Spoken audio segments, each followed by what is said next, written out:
I've spent most of my life fishing in the rivers and creeks around my hometown in South Australia.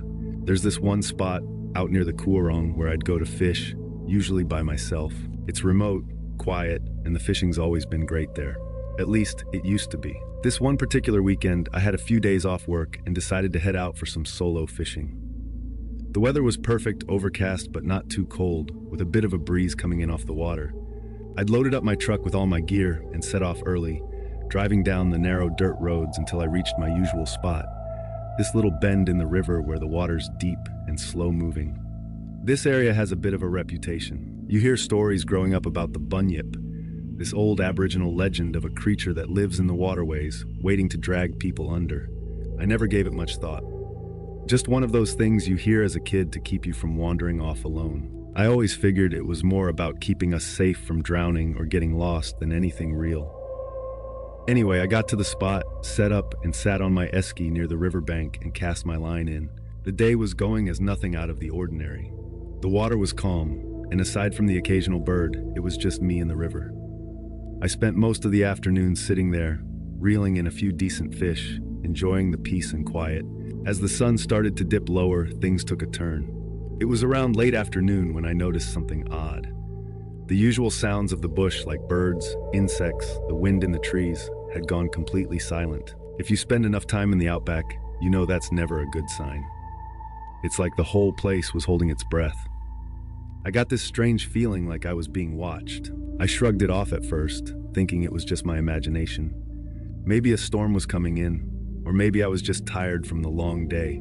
But the feeling didn't go away, it got stronger. Then I heard something like a splash, but not the kind you'd hear from a fish jumping or a bit of wind hitting the water. This was deeper, heavier, like something big had just broken the surface. I glanced over to where the sound came from, but there was nothing. The water was still, no ripples, no signs of movement. It was like whatever had made that splash had already disappeared beneath the surface. I told myself it was probably just a log shifting or something and went back to my fishing, but the whole time, I couldn't shake the feeling that something was out there. About half an hour passed, and I was just about ready to pack up and head to the pub when it happened again. This time, the splash was closer, much closer, and it was followed by a weird sound that I can only describe as growl, but it wasn't like anything I'd ever heard before. It was deep, almost like the sound of thunder rumbling, but it was coming from right in front of me, out in the water. I stood up, trying to get a better look, and that's when I saw it. At first, I thought it was just a shadow, something moving just beneath the surface. But then it rose up, a large dark shape rising out of the water, like some kind of massive animal. It was hard to make out the details at first, but as it got closer to the surface, I saw its head, with this strange, almost serpentine neck. Its skin was slick and wet, like a reptile, but covered in patches of thick, matted fur, and its eyes were huge, staring right at me from the middle of the river. I froze, not knowing what the hell I was looking at. My mind was racing, trying to make sense of what I was seeing. It let out another one of those growling noises, and I swear I felt it in my chest, like the sound was vibrating through the water and ground. My instincts finally kicked in, and I grabbed what tackle I could in a frenzy, ready to bolt for the truck. But as soon as I took a step back, this thing lunged forward, faster than anything that size should have been able to move. I barely had time to react before it reached the shoreline, its massive body half submerged in the water, but still reaching out toward me with these long, thick limbs. I stumbled backward, tripping over my esky, and fell hard onto the ground behind me. I scrambled to my feet as fast as I could, not even thinking, just running. I could hear it behind me, thrashing in the water, pulling itself up onto the riverbank. I didn't look back.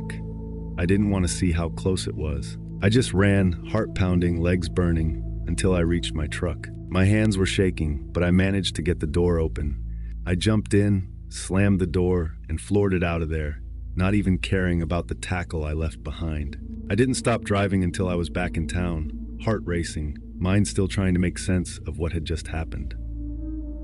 I sat in the truck for a while, just trying to calm down, trying to convince myself that it hadn't been real. But I knew what I saw. It wasn't a croc, it wasn't a giant fish, and it sure as hell wasn't some trick of the light. The locals around here don't talk much about bunyips anymore.